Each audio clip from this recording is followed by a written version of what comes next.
자리에 모셨습니다. 어서 오세요. 네, 반갑습니다. 네, 미국의 11월 CPI, FOMC 발표를 앞두고 인플레이션 지표도 괜찮게 나오면서 미국 증시는 괜찮게 나왔어요. 산타랠리 좀 기대를 해보도 될까요? 제가 안 된다고 얘기했잖아요. 그 CPI 얘기가 너무 많이 나옵니다. 네. 그래서 오늘 또 CPI 자료 갖고 왔는데 사실 너무 식상하죠, 재료가. 그런데 어쨌든 제가 오늘 자료를 보면서 말씀드리겠지만 새벽에 기대 인플레이션 나왔거든요. 이건 예. 소비자를 대상으로 한 서베이인데 기대 인플레이션은 굉장히 중요합니다. 왜냐하면 앞으로 향후에 그 사람들이 기대 인플레이션 얼마나 갖고 있냐에 따라서 인플레이션이 쉽게 꺾일지 안 꺾일지를 결정할 수 있기 때문에. 근데 준비한 자료를 보시면 1년 기대 인플레이션에서 굉장히 주목할 만한 변화가 나왔습니다. 그래서 어제 나스닥이 좀 올라갔어요. 미국 시장도 올라갔죠. 근데 10월 대비 낙폭이 0.7%, 꽤 크죠.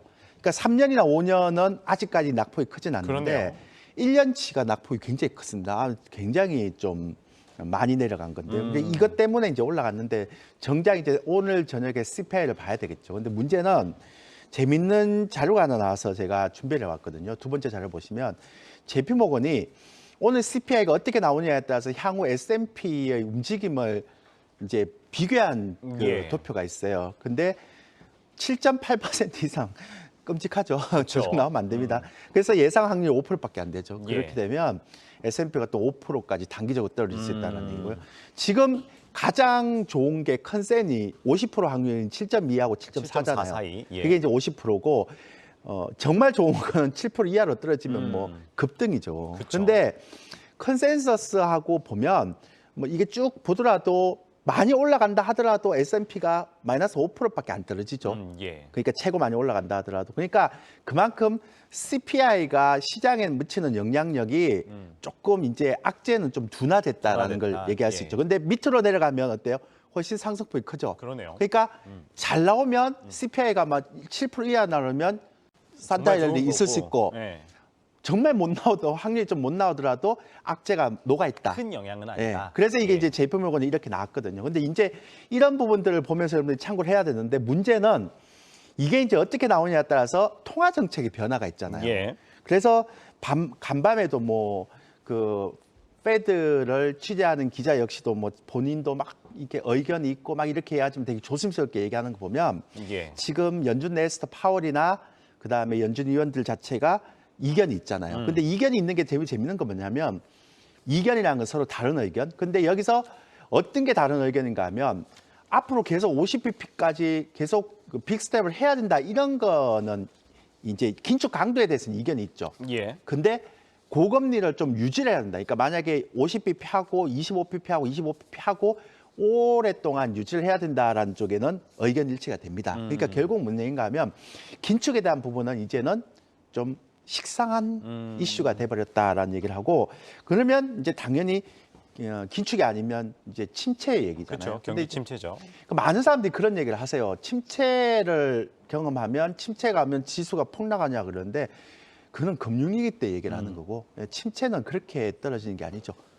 지난번에 얘기했죠. 말려주듯이. 피를 말리듯이. 조금씩. 이게 이제 침체의 가장 형태가 되거든요. 그래서 지금은 이제 금융위기보다는 경기 침체 쪽에 가깝기 때문에 시장 영향력이 아마 차별화될 겁니다. 그래서 제가 나스닥도 지난번에 한 많이 떨어지면 8,000걸 했는데 8,000까지도 안 떨어질 것 같고요. 한 9,000에서 12,000 사이의 박스권. 그리고 오늘 CPI가 너무 안 좋게 나온다 하더라도 단기 충격에 거칠 것 같다. 그렇게 보시면 됩니다. 알겠습니다. 가지고 오신 자료를 보니까 CPI가 정말 안 좋게 나와도 크게 걱정할 것까지는 아닌 듯 싶어요. 그렇다면 국내 증시 관련해서도 여쭤보도록 할게요. 이에 반해서 국내 증시 같은 경우 2,500선에서 이제 주춤하는 모습이잖아요. 외국인 매도도 지금 계속되고 있는데 국내 증시는 어떻게 바라보십니까? 제가 12월 달에 그 이제 코스피 지수를 굉장히 자세히 살펴봤거든요. 근데 재밌는 게 두 가지가 있더라고요. 첫 번째는 지난번에 제가 말씀드렸지만 2,500선만 가면 외국인들이 매도를 해요. 그러니까요. 그러니까 그게 이제 PBR 1선이거든요. 그러니까 PBR 1선 근접하면 매도를 해요. 근데 재밌는 건 아무리 악재가 나와도 시장이 잘 안 떨어져요. 그러니까 그 얘기는 뭐냐면 시장에서 호재에 대한 모멘텀이 부재돼 있고요. 그다음에 악재에 대한 내성도 굉장히 강해져 있어요. 그러면 시장은 굉장히 전형적인 박스권에 들어갈 수밖에 없는 거죠. 그래서 저는 내년 상반기까지 한 2,200선에서 한 2,600선의 박스권에 같이 가능성이 굉장히 크다라고 생각하시면 됩니다.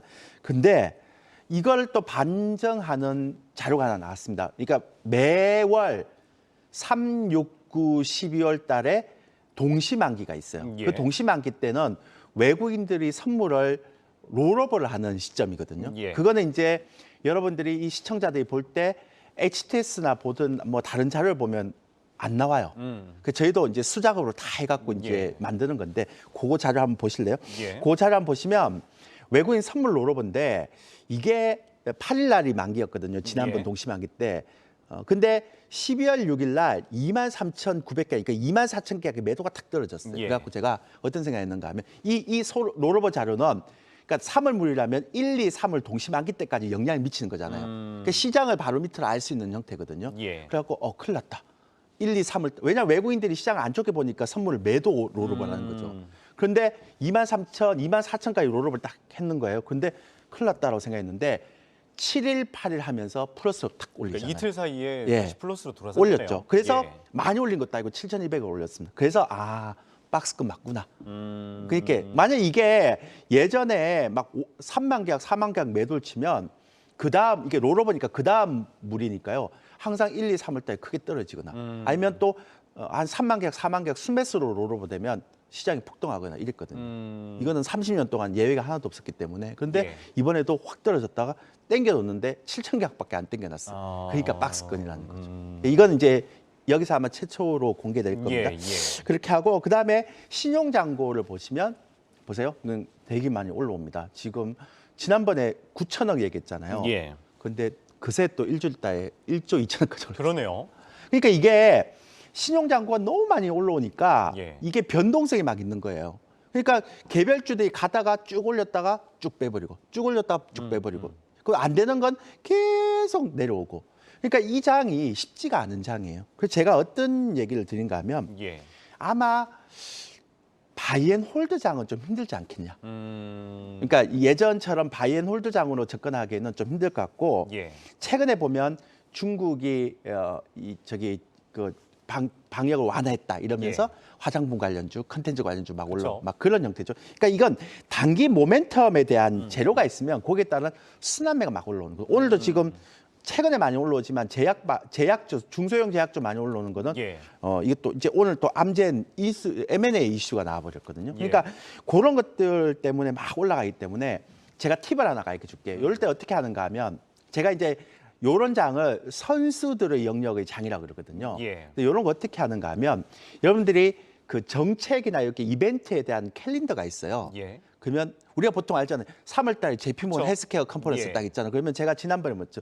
3월 달에 있기 때문에 1월 달, 12월 달에 매집했다가 3월 달 올라오면 막상 파는 때가 거죠. 되면, 네. 그래서 월별로 이벤트가 다음 달에 1월 달 이벤트가 뭐가 있을까, 2월 달 이벤트가 뭐가 있을까를 미리 알고 한 달 전에 매집하는 거죠.